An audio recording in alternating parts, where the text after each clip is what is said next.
കേരളത്തിൽ ഏറ്റവും കൂടുതൽ വർഗീയപരമായിട്ടുള്ള വിഷലിപ്തമായിട്ടുള്ള വാക്കുകൾ ഇങ്ങനെ ജനങ്ങളുടെ മുമ്പിലേക്ക് പറഞ്ഞുകൊണ്ടിരിക്കുന്ന വെള്ളാപ്പള്ളിയെ പിടിച്ചു കെട്ടാൻ പറ്റാത്ത പിണറായി വിജയൻ ആഭ്യന്തര വകുപ്പ് ഭരിക്കാൻ അർഹനല്ല എന്ന് 100 തവണ കേരളത്തിലെ ഈ മുസ്ലിം ലീഗ് പ്രസ്ഥാനത്തിന്റെ നേതാക്കന്മാർ പറഞ്ഞിട്ടുണ്ട്. കൊടും വർഗീയതയാണ് അദ്ദേഹം പറഞ്ഞുകൊണ്ടിരിക്കുന്നത്. ഇന്നും പറഞ്ഞിട്ടുണ്ട്. മുസ്ലിം ലീഗിനെ കുറിച്ചാ പറഞ്ഞത്. പൊട്ടാസ്യം സൈനൈഡിനെ പോലെയുള്ള ഒരു മാരകമായിട്ടുള്ള വിഷമാണ് മുസ്ലിം ലീഗ് എന്ന് അവർ പറഞ്ഞത്. ഞാൻ പറയട്ടെ, ഈ കാര്യം കേൾക്കേണ്ടത് കേരളത്തിലെ പിണറായി വിജയനാണ്. പിണറായി വിജയന് അങ്ങനെ ഒരു അഭിപ്രായമുണ്ടോ എന്നൊന്ന് പറയട്ടെ. സ്വന്തം കാറിൽ ഏറ്റവും വീര്യമുള്ള ബോംബുമായിട്ട് നടക്കുന്ന വ്യക്തിയാണ് പിണറായി വിജയൻ എന്നുള്ളത് അദ്ദേഹം തിരിച്ചറിയണം. കേരളത്തിനെ ഇങ്ങനെ തീവ്രമായിട്ട് വിഭാഗീയത സൃഷ്ടിച്ചുകൊണ്ട് കേരളത്തിൽ അതിതീവ്രമായിട്ട് ഇത്തരത്തിലുള്ള വിദ്വേഷ പ്രസംഗങ്ങൾ നടത്തുന്ന നുപൂർ ശർമ്മയ്ക്ക് തുല്യമായിട്ടുള്ള വ്യക്തിയാണ് വെള്ളാപ്പള്ളി നടേശൻ എന്നുള്ളത് ഓർക്കണം അദ്ദേഹം. ഈ കേരളത്തിന് വേണ്ടിയിട്ട് എളിയതായിട്ട് എന്തെങ്കിലും ചെയ്യാൻ പറ്റുമെങ്കിൽ അതിൽ ആദ്യത്തെ കാര്യം ഈ വെള്ളാപ്പള്ളി നടേശനെ പിടിച്ചു കെട്ടുക എന്നുള്ളതാണ് എന്ന് അവർ ഓർക്കട്ടെ. പ്രിയപ്പെട്ടവരെ, അതുകൊണ്ട് ഈ കൊടിയ വിഷലിപ്തമായിട്ടുള്ള അന്തരീക്ഷത്തിലാണ് നമ്മൾ ജീവിക്കുന്നത്. ഞാനും നിങ്ങളും അല്ല, നമുക്ക് കാര്യങ്ങൾ മനസ്സിലാവും. എന്നാൽ നമ്മളുടെ വീട്ടിൽ വളരുന്ന കുഞ്ഞുങ്ങൾ, അവർക്ക് ഈ കാര്യങ്ങളെ കൃത്യമായിട്ടുള്ള രൂപത്തിൽ പറഞ്ഞു കൊടുക്കാൻ നമ്മൾക്ക് പറ്റേണ്ടതുണ്ട്. അതിനറിവുണ്ടാവണം. അതിനാ രൂപത്തിലുള്ള രാഷ്ട്രീയപരമായിട്ടുള്ള അവബോധം ഉണ്ടാവണം. നമ്മൾക്ക് ആ രൂപത്തില് രാഷ്ട്രീയപരമായിട്ട് ഇടപെടാൻ നമ്മൾക്ക് പറ്റണം. നിങ്ങൾ എന്ത് ചെയ്തു എന്നുള്ള ചോദ്യത്തിന് ഞാനൊന്നും ചെയ്തില്ല എന്നുള്ള മറുപടി ദയവ് ചെയ്ത് നിങ്ങൾ പറയരുത്. പലരും ചിന്തിക്കുന്ന ഒരു കാര്യമുണ്ട്. നേരത്തെ ബഹുമാന്യനായിട്ടുള്ള ഫൈസൽ ബാബു അദ്ദേഹത്തിന്റെ പ്രസംഗത്തിൽ പറഞ്ഞു, രാഷ്ട്രീയം എന്തിനാ? രാഷ്ട്രീയം ഞങ്ങൾ എന്തിനാണ് രാഷ്ട്രീയത്തിൽ ഇടപെടുന്നത്? ഇപ്പൊ SIRന്റെ ഒക്കെ വലിയ ചർച്ചകൾ കൂടി നടക്കുന്ന കാലമാണ്. വോട്ടർ പട്ടികയിൽ പേരുണ്ടോ എന്ന് ചോദിക്കുമ്പോൾ ഞങ്ങള് വോട്ട് ചെയ്യാൻ പോകുന്നവരല്ല എന്ന് പറയുന്ന മനുഷ്യന്മാര് നമ്മൾക്കിടയിൽ ഉണ്ടാവരുത്. ഞങ്ങൾ വോട്ട് ചെയ്യാൻ പോവാറില്ല, പിന്നെ വോട്ടർ പട്ടികയിൽ പേരുണ്ടോ എന്ന് നോക്കണം. നിങ്ങൾ തിരിച്ചറിയേണ്ടത്, വോട്ടർ പട്ടികയിൽ പേരില്ല എങ്കിൽ നിങ്ങളുടെ പൗരത്വം ചോദ്യം ചെയ്യുന്ന സർക്കാരാണ് ഈ രാജ്യം ഭരിച്ചുകൊണ്ടിരിക്കുന്നത്. അത് NRC CA നടപ്പിലാക്കി, ഇപ്പൊ ഇനി SIRലൂടെ നടപ്പിലാക്കാനുള്ള ഗൂഢമായിട്ടുള്ള ശ്രമം അവർ നടത്തുന്നത്. പിന്നെ പലരും പറയും, BLOമാര് വീട്ടിൽ വരുമല്ലോ, അവര് വന്നിട്ട് ചോദിക്കല്ലോ പേരുണ്ടോന്ന്. അങ്ങനെ അവര് പേര് ചേർക്കുമല്ലോ. ഞാൻ ചോദിക്കുന്നു നിങ്ങളോട്, BLOമാര് പേര് ചേർക്കുമെന്ന് നിങ്ങൾക്ക് എന്തുറപ്പാ ഉള്ളത്? അതവരുടെ ഉത്തരവാദിത്തം. എന്നാൽ നമ്മളുടെ പേര് ഈ വോട്ടർ പട്ടികയിൽ ഉണ്ടോ എന്ന് ഉറപ്പാക്കൽ നമ്മളുടെ ആവശ്യമാണ്. അത് പ്രസിദ്ധീകരിക്കപ്പെടുകയോ എന്നുള്ളത് നമ്മളുടെ ആവശ്യമാണ്. ഈ കഴിഞ്ഞ ബീഹാർ തെരഞ്ഞെടുപ്പിലും അതിനു മുമ്പ് നടന്നിട്ടുള്ള തെരഞ്ഞെടുപ്പുകളുടെ ഒക്കെ വോട്ടർ പട്ടിക പുറത്തുവിട്ടുകൊണ്ട് പ്രതിപക്ഷ നേതാവ് ശ്രീ രാഹുൽ ഗാന്ധി നടത്തിയിട്ടുള്ള പത്രസമ്മേളനങ്ങൾ നിങ്ങൾ കേട്ടിട്ടുണ്ടാകും. കർണാടകയിലൊക്കെയുള്ള വോട്ടർ പട്ടികയിലുള്ള കൃത്രിമത്വം, അതിനെക്കുറിച്ച് ചർച്ച ചെയ്ത മനുഷ്യന്മാരാ നമ്മള്. പ്രിയപ്പെട്ടവരെ, ഈ വോട്ടർ പട്ടികയിൽ നമ്മളുടെ പേരുണ്ടോ എന്ന് തിരിച്ചറിയാൻ നമ്മൾക്ക് പറ്റിയിട്ടില്ല എങ്കിൽ നിങ്ങൾ ചെയ്ത പൗരത്വ സമരം അത് ഇല്ലാതായിക്കൊണ്ടിരിക്കുകയാണ്. അതിന്റെ ആ ഉശിര് തീർന്നുകൊണ്ടിരിക്കുകയാണ് എന്ന് നിങ്ങൾ തിരിച്ചറിയണം. നമ്മൾക്ക് പൗരത്വ സമരം NRC CA വിഷയത്തിൽ മാത്രം നടത്തിയാൽ പോരാ. അതിനപ്പുറത്തേക്ക് ഈ നാട്ടിലെ ഇനി വരാൻ പോകുന്ന SIR ഉൾപ്പെടെയുള്ള കാര്യങ്ങളിൽ നമ്മളുടെ പേരുണ്ടോ, നമ്മുടെ വീട്ടിലെ അംഗങ്ങളുടെ പേരുണ്ടോ എന്ന് ഉറപ്പാക്കാൻ നമ്മൾക്ക് പറ്റേണ്ടതുണ്ട്. പിന്നെ മറ്റൊരു കാര്യം, ഇവിടെ ഒരുപാട് സ്ത്രീകളെ, പുരുഷന്മാരെക്കാൾ കൂടുതൽ ഞാൻ കാണുന്നത് സ്ത്രീകളെയാണ്. ഉത്സാഹത്തോടെ കുട്ടികൾ വന്നിരിക്കുന്നുണ്ട്. നമ്മുടെ നാട്ടിലുള്ള ഉമ്മമാര് രാഷ്ട്രീയപരമായിട്ട് പത്രം വായിക്കുകയും ചർച്ച ചെയ്യുകയും ഒക്കെ ചെയ്യുന്ന മനുഷ്യന്മാരാ. നമ്മളെ മക്കളെ നിങ്ങൾ രാഷ്ട്രീയപരമായിട്ട് എൻഗേജ് ചെയ്യാനുള്ള രൂപത്തിലേക്ക് മാറ്റണം എന്ന് ഞാൻ നിങ്ങളെ ഓർമ്മപ്പെടുത്തുകയാണ്. പുതിയ ടൂൾസ് ഉണ്ട്, ടെക്നോളജി ഉണ്ട്, ഇന്നോവേറ്റീവ് ആയിട്ടുള്ള പുതിയ പുതിയ കാര്യങ്ങൾ നടക്കുന്ന ലോകത്താണ് നമ്മൾ ജീവിക്കുന്നത്. ചെറിയൊരു കുട്ടിയുടെ കയ്യിൽ ലാപ്ടോപ്പ് കൊടുത്താൽ അത് ഓപ്പറേറ്റ് ചെയ്യാൻ ആ കുട്ടിക്ക് പറ്റുന്നുണ്ട്. ഒരു 80 വയസ്സായിട്ടുള്ള ഉപ്പയോട് ലാപ്ടോപ്പ് ഒന്ന് ഓപ്പറേറ്റ് ചെയ്യാൻ പറഞ്ഞാൽ നമ്മുടെ വല്യപ്പയ്ക്ക് അത് സാധിക്കണമെന്നില്ല. പുതിയ കാലത്തെ ലോകം ടെക്നോളജിയുമായിട്ട് അഡാപ്റ്റ് ചെയ്തുകൊണ്ട് ജീവിക്കുകയാണ്. നമ്മളുടെ ആൺകുട്ടികളും പെൺകുട്ടികളും യുവാക്കളും യുവതികളും അവർ ചിന്തിക്കുന്ന ലോകം മാറിക്കൊണ്ടിരിക്കുകയാണ്. അവർ കാണുന്ന ആകാശം മാറിക്കൊണ്ടിരിക്കുകയാണ്. അവർക്ക് വേണ്ട സൗകര്യങ്ങൾ നൽകാൻ ഇവിടെയുള്ള ഗവൺമെന്റിനോ ഇവിടെയുള്ള മെഷീനറിക്കോ പര്യാപ്തമല്ലാതെ പോയി എന്നുള്ളത് നമ്മൾ തിരിച്ചറിയണം. പിന്നോട്ട് നടക്കുന്നതിനിടയിൽ മുന്നോട്ട് നടക്കാൻ അവരെ നമ്മൾ പ്രേരിപ്പിക്കണം. അവർക്ക് ചിന്തിക്കാൻ, അവരുടെ സ്വപ്നങ്ങൾ എത്തിപ്പിടിക്കാൻ, അവർക്ക് മുന്നോട്ട് നടക്കാൻ, അവർക്ക് അവകാശബോധത്തോടെ സംസാരിക്കാനുള്ള അവസരങ്ങളാണ് യഥാർത്ഥത്തിൽ നമ്മളുടെ പാർട്ടിയും പോഷക സംഘടനകളും ഒരുക്കിക്കൊണ്ടിരിക്കുന്നത്. നിങ്ങൾക്ക് എല്ലാവർക്കും അറിയുന്ന ഒരു പേരുണ്ട്, മറിയം ജുമാന, അല്ലേ? ഉമ്മമാരൊക്കെ കേട്ടിട്ടുണ്ടാവും, പ്രത്യേകിച്ച് മലപ്പുറത്തെ ഉമ്മമാര്. കൊണ്ടോട്ടിയിലുള്ള ഒരു പെൺകുട്ടിയുടെ പേരാണ് മറിയം ജുമാന. പൈലറ്റ് ട്രെയിനിങ് കഴിഞ്ഞ് ഇനി അവൾ ആളുകളെയും പിന്നെ വണ്ടിയിലിരുത്തിയിട്ട് വിമാനത്തിലിരുത്തിയിട്ട് പറക്കാൻ വേണ്ടി തയ്യാറെടുക്കുകയാ. മറിയം ജുമാനയുടെ പ്രത്യേകത എന്താണെന്നറിയോ? അവൾ കണ്ട സ്വപ്നം അവൾ ഒറ്റയ്ക്കല്ല കണ്ടത് എന്നുള്ളതാ. അവൾ കണ്ട സ്വപ്നം അവളുടെ കുടുംബം കണ്ടു. ഉപ്പ പള്ളിയിലെ ഒരു ഖതീബാണ്, മക്കളെ പഠിപ്പിക്കാൻ പറ്റില്ല. പൈലറ്റ് ആയിട്ട് ഒരു പെൺകുട്ടിക്ക് മാറണമെങ്കിൽ എന്താണ് സാമ്പത്തിക ചെലവ് എന്നാ നിങ്ങൾ മനസ്സിലാക്കുന്നത്? ലക്ഷക്കണക്കിന് പണം വേണം, പല പല ഘട്ടങ്ങളും കടന്നു പോകണം. ജോലിയില്ലാത്ത ഉമ്മ, പള്ളിയിലെ ഖതീബായിട്ടുള്ള ബാപ്പ. ഈ പെൺകുട്ടി ആകാശത്തേക്ക് നോക്കിയിട്ട് ഉമ്മയോട് പറയും, ഉമ്മ, കരിപ്പൂരിൽ നിന്നും ആകാശത്തേക്ക് പറക്കുന്ന വിമാനമുണ്ടല്ലോ, ആ വിമാനം പറത്താൻ, അതിന്റെ ഡ്രൈവർ ആവാൻ എനിക്ക് ആഗ്രഹമുണ്ട്. എന്റെ സ്വപ്നം ഒരു പൈലറ്റ് ആയിട്ട് മാറുക എന്നുള്ളതാണ് എന്ന്. അപ്പൊ ഉമ്മ മകൾക്ക് കൊടുത്തൊരു മറുപടി ഉണ്ട്. എന്താണെന്നറിയോ? മോളെ, നീ നമ്മളുടെ ചുറ്റുപാട് നോക്കണ്ട, ഈ ഉമ്മ നിന്നോടൊപ്പമുണ്ട്. നീ അതിനു വേണ്ടിയിട്ടുള്ള കാര്യങ്ങൾ അന്വേഷിക്ക്. ഉമ്മ അതിനു വേണ്ടിയിട്ടുള്ള സഹായങ്ങൾ നിനക്ക് ഏതൊക്കെ രൂപത്തിൽ ചെയ്യാൻ പറ്റുമോ ആ രൂപത്തില് ഉമ്മ ശ്രമിക്കാം. മോൾ ഒരിക്കലും ആ സ്വപ്നം അവിടെ അടിയറവ് പറയേണ്ട എന്നാണ് മറിയം ജുമാനയോട് ഉമ്മ പറയുന്നത്. ഇന്ന് മറിയം ജുമാന ആകാശങ്ങളിലേക്ക്, മേഘക്കെട്ടുകൾക്കിടയിലേക്ക് ഒരു വിമാനവുമായിട്ട് കടന്നു പോകുമ്പം അവളുടെ കണ്ണിൽ കത്തുന്ന 2 പേരുകൾ, ഒന്ന് അവളുടെ ഉമ്മയുടേതും ഒന്ന് അവളുടെ ഉപ്പയുടേതുമാണ്. ആ പെൺകുട്ടി ഉത്സാഹത്തോടെ സംസാരിക്കുന്നുണ്ട്. പാണക്കാട് തറവാട്ടിലേക്ക് വന്ന് മഹാനായിട്ടുള്ള സെയ്ദ് സാദിഖ് അലി ശിഹാബ് തങ്ങളുടെ അടുത്തേക്ക് വന്നിട്ട് പറയുന്നുണ്ട്, ഞാൻ എൻ്റെ സ്വപ്നത്തിലേക്കുള്ള യാത്രയിലാ, ഏകദേശമൊക്കെ ഞാൻ എത്തിയിട്ടുണ്ട്. ഇതെന്റെ ഉമ്മയാണ്, ഈ ഉമ്മയാണ് എന്നെ എൻ്റെ സ്വപ്നത്തിലേക്ക് അടുപ്പിച്ചത്. എൻ്റെ ഉപ്പ ഇതാ പള്ളിയിലെ ഖതീബാണ്. ഞങ്ങളൊക്കെ സാധാരണക്കാരാണ്, പണമില്ലാത്ത മനുഷ്യന്മാരാണ്.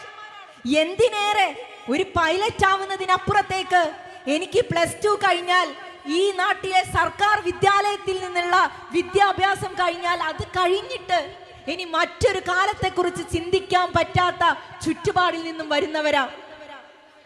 അങ്ങനെ എത്ര കുട്ടികൾ നമ്മുടെ നാട്ടിലുണ്ടെന്നറിയോ? നിങ്ങളുടെ വീട്ടിൽ വളരുന്ന മക്കള്, നിങ്ങളുടെ മടിയിലിരുത്തി പാലൂട്ടുന്ന നിങ്ങളുടെ മക്കളില്ലേ, ആ മക്കൾക്ക് അവരാഗ്രഹിക്കുന്ന രൂപത്തിലുള്ള ജീവിതം, അവരാഗ്രഹിക്കുന്ന രൂപത്തിലുള്ള ആകാശലോകങ്ങളിലേക്ക് പറക്കാനുള്ള അവസരം നമ്മളാരും അവരെ നിരസിക്കരുത് എന്ന് ഞാൻ നിങ്ങളെ ഓർമ്മപ്പെടുത്തുകയാ. അവർക്ക് വേണ്ട പിന്തുണ കൊടുക്കണം. അതിനാണല്ലോ ഇങ്ങനൊരു പാർട്ടി ഇവിടെ ഉള്ളത്, അതിനാണല്ലോ ഇങ്ങനൊരു സംവിധാനം ഇവിടെ ഉള്ളത്. നിങ്ങൾക്ക് അത്തരത്തിൽ എന്തെങ്കിലും ആവശ്യമുണ്ട് എങ്കിൽ അതിനിതാ ഞങ്ങൾ തയ്യാറാണ് എന്ന് പറഞ്ഞുകൊണ്ടാണ് മുസ്ലിം ലീഗിന്റെ നേതൃത്വം ഇവിടെ ഇരിക്കുന്നത്. ഇത് വെറും ഒരു മെമ്പർഷിപ്പിന്റെ കാര്യമല്ല, വീട്ടിൽ വന്ന് വോട്ട് ചെയ്യണമെന്ന് പറയാൻ വേണ്ടിയിട്ടുള്ള അവസരമല്ല. നിങ്ങളോട് നിങ്ങള് ഈ ഒരു പരിപാടിയിലേക്ക് വരണമെന്ന് പറയാൻ വേണ്ടിയിട്ടല്ല അങ്ങനെ ഒരു മെമ്പർഷിപ്പ് നൽകിയത്. ആ മെമ്പർഷിപ്പ് ഒരു ഉറപ്പാണ്. നിങ്ങൾക്ക് ഒരു ഘട്ടത്തിലും വീണു പോകേണ്ട ഒരു സന്ദർഭം ഉണ്ടാകരുത്.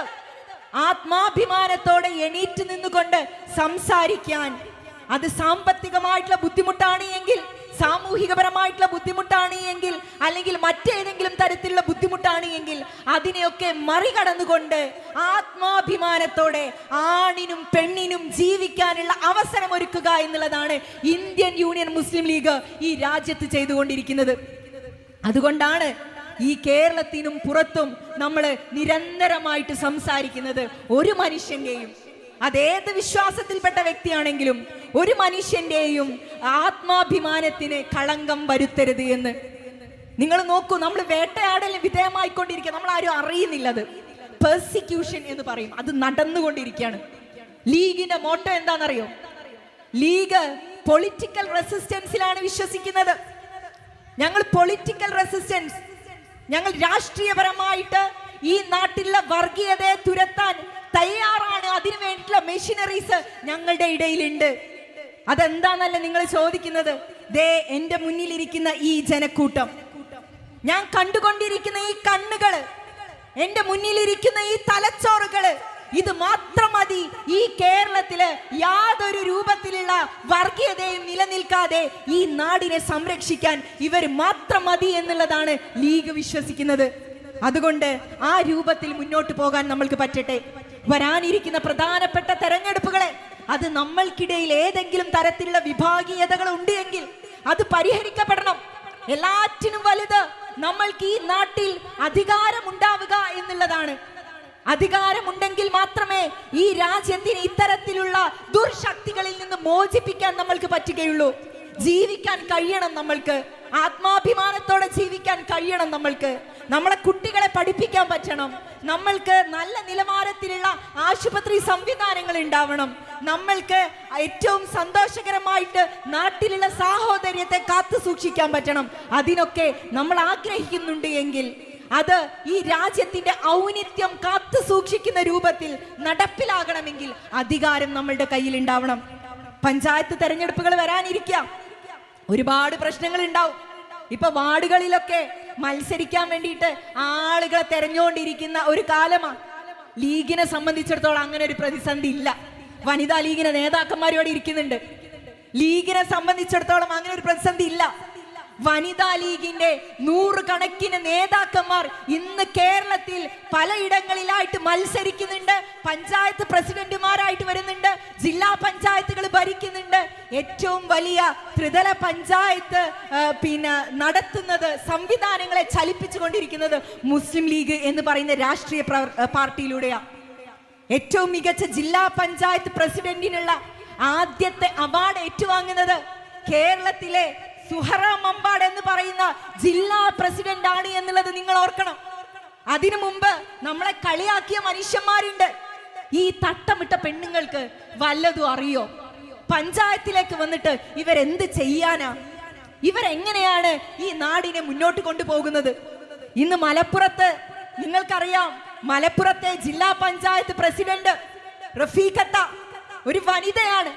എത്ര ഭംഗിയായിട്ട് അവര് ജില്ലാ പഞ്ചായത്തിനെ നയിക്കുന്നുണ്ട്. അങ്ങനെ പലയിടങ്ങളില് ഹരിതയുടെ നേതാക്കന്മാർ ഇരിക്കുന്നുണ്ട്. തളിപ്പറമ്പ് മുനിസിപ്പാലിറ്റിയിലേക്ക് പോയാൽ നിങ്ങൾക്ക് കാണാൻ പറ്റും. പല സ്ഥലങ്ങളിലും വനിതകളായിട്ടുള്ള പഞ്ചായത്ത് പ്രസിഡന്റുമാര്, ജില്ലാ പഞ്ചായത്ത് പ്രസിഡന്റുമാര്, ബ്ലോക്ക് പഞ്ചായത്ത് പ്രസിഡന്റുമാര് നമ്മളുടെ നാട്ടിലുണ്ട്.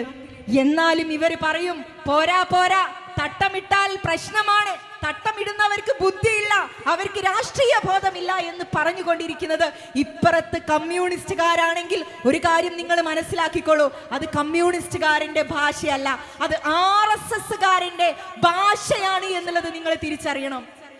ഒരു പേര് കൂടി പറഞ്ഞിട്ട് അവസാനിപ്പിക്കാം, സമയം കഴിയുന്നു. ജെമൈമ റോഡ്രിക് എന്ന് പറയുന്നൊരു പേര് എത്ര പേര് കേട്ടിട്ടുണ്ട്?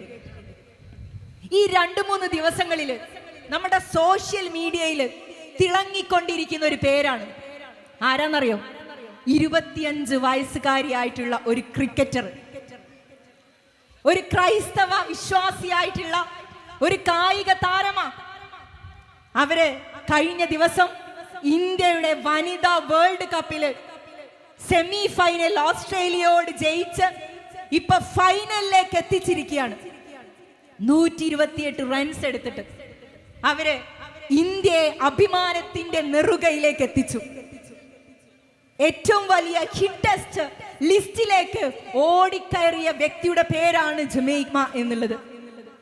എന്നാൽ അവരെ നമ്മൾ അറിയുന്നതിന് തൊട്ട് മുൻപ് അവര് പങ്കെടുത്ത മത്സരത്തിൽ അവര് ഒരു റണ്ണും എടുക്കാതെ പുറത്തായി. ആ സമയത്ത് ഈ നാട്ടിലുള്ള സംഘികൾ പറഞ്ഞു, പോയി അടുക്കളയിൽ പോയി പണിയെടുക്കടി, നീ എന്തിനാ ഗ്രൗണ്ടിലേക്ക് വന്നത് എന്ന് ചോദിച്ചു. അവള് സോഷ്യൽ മീഡിയയിൽ ആക്റ്റീവ് ആയിട്ടുള്ള വ്യക്തിയാ. റീൽസ് ഇട്ടു, അഭിനയിച്ചു, പാട്ടുപാടി. അപ്പോഴൊക്കെ ഇവർക്ക് പ്രശ്നമാ. ഇവരുടെ പ്രശ്നം എന്താണെന്നറിയോ? അവളൊരു ക്രൈസ്തവ വിശ്വാസിയായി എന്നുള്ളതാ.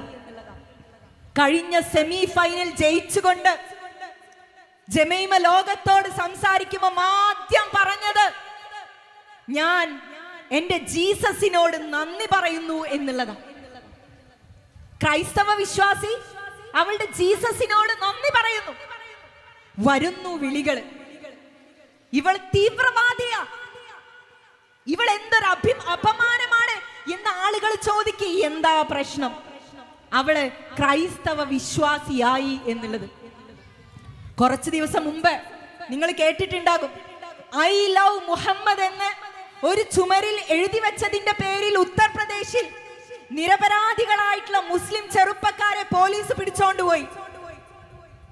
എന്താ പ്രശ്നം? ഐ ലവ് മുഹമ്മദ് എന്ന് ഈ മതേതര രാജ്യത്ത് പറയാൻ പാടില്ല. അവർക്ക് കേൾക്കേണ്ടത് ജയ് ശ്രീറാം വിളികളാണ്. പിടിച്ചോണ്ട് പോയി അകത്തിട്ടു. ഈ മനുഷ്യന്മാര് ഇന്ന് രാവിലെ നമ്മൾ കേൾക്കുന്ന ഒരു വാർത്ത ഉണ്ട്, ചില സ്ഥലങ്ങളിലേക്ക് ക്രിസ്ത്യൻ പാതിരിമാർക്ക് പ്രവേശനമില്ല എന്നുള്ള ബോർഡുകൾ സ്ഥാപിച്ചു എന്നുള്ളത്. ഇവരൊക്കെ കുറ്റക്കാരാണ്, ഇവരൊക്കെ കുറ്റക്കാരാണ്. ആ കൂട്ടത്തിലേക്കാണ് പ്രിയപ്പെട്ടവരെ തട്ടമിട്ട എന്നെയും നിങ്ങളെയും നോക്കിയിട്ട് നമ്മൾക്കറിവില്ല, വിവരമില്ല, രാഷ്ട്രീയ ബോധമില്ല, നമ്മളാരും പുരോഗമിക്കപ്പെട്ട മനുഷ്യന്മാരല്ല എന്ന് ഈ നാട്ടിൽ പറഞ്ഞുകൊണ്ടിരിക്കുന്നത്. അത് പറഞ്ഞുകൊണ്ടിരിക്കുന്ന ആളുകള് RSSകാരല്ല. കേരളത്തിൽ അത് സംസാരിച്ചു കൊണ്ടിരിക്കുന്നത് ഈ കേരളത്തിലെ CPMകാരാണ് എന്ന് നിങ്ങൾ മനസ്സിലാക്കണം. യഥാർത്ഥത്തിൽ CPMകാരുടെ മുഖം ഇപ്പം നമ്മൾ നോക്കുമ്പോ RSSകാരന്റെ മുഖത്തിന് തുല്യമായിട്ട് മാറിക്കഴിഞ്ഞു. അവരുടെ കൊടി നരച്ചുകൊണ്ട് ഇപ്പൊ കാവ്യായി മാറിക്കഴിഞ്ഞു. PM ശ്രീയിൽ ഒപ്പിട്ടതോടെ AISFന്റെ നേതാക്കന്മാര് വരെ വിളിച്ചു പറഞ്ഞില്ലേ, നിങ്ങൾ ഇനി ആ മുഖം മൂടി അങ്ങ് മാറ്റിയേക്ക്, നിങ്ങൾ ഈ കേരളത്തിനെ RSSന് വേണ്ടിയിട്ട് ചലിപ്പിച്ചുകൊണ്ടിരിക്കുകയാണ് എന്ന് നന്നായിട്ട് അങ്ങ് പറഞ്ഞാൽ മാത്രം മതി എന്നുള്ളത് ഇവരോടൊപ്പമുള്ള ആളുകൾ വരെ പറയാൻ തുടങ്ങി. അതുകൊണ്ട് പ്രിയപ്പെട്ടവരെ, ജാഗ്രതയോടെ നിങ്ങളുടെ കണ്ണും കാതും തുറന്നു വെച്ചുകൊണ്ട് നമ്മളുടെ ചുറ്റുപാടിനെ വീക്ഷിക്കുക. മക്കളോട് രാഷ്ട്രീയം പറയുക, രാഷ്ട്രീയം ഇടപെടണ്ട എന്നല്ല പറയേണ്ടത്. നിങ്ങൾ മൂക്കിലേക്ക് എങ്ങനെയാണ് ശ്വാസം എടുക്കുന്നത്, ആ ശ്വാസം നിലച്ചു പോയാൽ പിന്നെ നിങ്ങൾ ഇല്ലാതെയായി. നിങ്ങൾ അറിയാതെ പോലും നിങ്ങൾ ശ്വസിക്കുന്നുണ്ട്. അതുപോലെയാണ് രാഷ്ട്രീയം എന്നുള്ളത്. നിങ്ങൾ രാഷ്ട്രീയത്തിൽ ഇടപെട്ടിട്ടില്ല എങ്കിലും രാഷ്ട്രീയം നിങ്ങളിൽ ഇടപെടുമെന്ന് പറയുന്നത് അതുകൊണ്ടാണ്. മക്കളോട് വേഗം പോയി പുറത്ത് ജോലി ചെയ്യൂ എന്നല്ല പറയേണ്ടത്. അറിവ് നേടിയിട്ട് ഇവിടെ വന്നുകൊണ്ട് അവരോട് പഠിക്കാൻ പറയണം, നാടിന് വേണ്ടി അധ്വാനിക്കാൻ പറയണം, സംസാരിക്കാൻ പറയണം. ആൺകുട്ടിയും പെൺകുട്ടിയും സംസാരിക്കട്ടെ, രാഷ്ട്രീയം സംസാരിക്കട്ടെ, ആത്മാഭിമാനത്തോടെ ജീവിക്കട്ടെ. അതിനു വേണ്ടിയിട്ട് അവർക്ക് അവസരം ഒരുക്കുക എന്നുള്ള പണി നിങ്ങൾ ഏറ്റെടുക്കണം എന്ന് പറയുന്നു. പിന്നെ പണ്ടത്തെ പോലെയല്ല വിവാഹം കഴിക്കുക എന്ന് പറയുന്നത്. ഒരുപാട് ഉദാഹരണം ഉണ്ട് നമ്മളുടെ ഇടയിൽ. പഠിച്ച് വിവാഹം കഴിച്ച് വലിയ ഉന്നതിയിലെത്തിയ മനുഷ്യന്മാരുണ്ട്. ഇന്നത്തെ എന്റെ സന്തോഷം എന്താണെന്നറിയോ? അതുകൂടെ പറയാം. ഒരു വേദിയിൽ അത് പറയുമ്പോ എനിക്ക് അതിനേക്കാൾ വലിയൊരു അനുഭവമില്ല. എൻ്റെ ഒരു സുഹൃത്ത് ഹസ്ന ജഹാൻ എന്ന പേര്. അവള് പ്രസവിച്ചിട്ട് രണ്ടാമത്തെ കുഞ്ഞുണ്ടായിട്ട് ഏകദേശം 1 മാസമായിട്ടില്ല. NITയിൽ PhD ചെയ്തുകൊണ്ടിരിക്കുക. ഒപ്റ്റിക്കൽ ഫൈബർ എന്ന് പറയുന്ന ഒരു സിദ്ധാന്തത്തിനെ കുറിച്ചാണ് അവള് റിസർച്ച് ചെയ്യുന്നത്. ഈ കഴിഞ്ഞ ദിവസം അവൾക്ക് ബോറിസ് ടോയ് ഷെഫ് അവാർഡ് എന്ന് പറയുന്ന ഒരു അവാർഡ് അമേരിക്കയിലുള്ള കനേഡിയൻ അസോസിയേഷൻ ഓഫ് ഫിസിസ്റ്റും അതുപോലെ അമേരിക്ക ആസ്ഥാനമായിട്ട് പ്രവർത്തിക്കുന്ന ഒപ്റ്റിക്ക ഫൗണ്ടേഷനും കൊണ്ടുചെന്ന് കൊടുത്തു. ഗർഭിണിയായിട്ടിരിക്കുന്ന അവള് പഠിച്ച് ഒരു കുഞ്ഞുണ്ട്, അവക്ക് 3 വയസ്സുകാരനാണ്. രണ്ടാമത്തെ കുഞ്ഞിനെ പ്രസവിച്ച ഉടനെയാണ് അവളോട് പറയുന്നത് അമേരിക്കയിലേക്ക് വരണം, അവാർഡ് വാങ്ങണമെന്ന്. ആ അവാർഡ് ഹസ്ന വാങ്ങുമ്പം മറ്റൊരു ചരിത്രം കൂടി അവിടെ രേഖപ്പെടുത്തുന്നുണ്ട്. ഏഷ്യയിലെ, ഇന്ത്യയിലെ തന്നെ ആദ്യത്തെ അത്തരത്തിലുള്ള ഒരു അവാർഡ് ഏറ്റുവാങ്ങുന്ന വ്യക്തിയാണ് എൻ്റെ പ്രിയപ്പെട്ട സുഹൃത്ത് എന്ന് പറയുമ്പോൾ നമ്മൾക്ക് ഇവരിലൊക്കെ ഒരുപാട് പഠിക്കാനുണ്ട്. ജീവിതത്തിന് ആ ഒഴുക്കിനോടൊപ്പം തന്നെ അവൾ നമ്മൾക്ക് ഒരുപാട് അഭിമാനകരമായിട്ടുള്ള നിമിഷങ്ങൾ ഉണ്ടാക്കി തരിക, ഈ രാജ്യത്തിന് അടയാളപ്പെടുത്തുക, നമ്മുടെ സമൂഹത്തിന് അടയാളപ്പെടുത്തുക, ഈ ജില്ലയെ അടയാളപ്പെടുത്തുക, നമ്മുടെ കുടുംബത്തിന് അടയാളപ്പെടുത്തുക.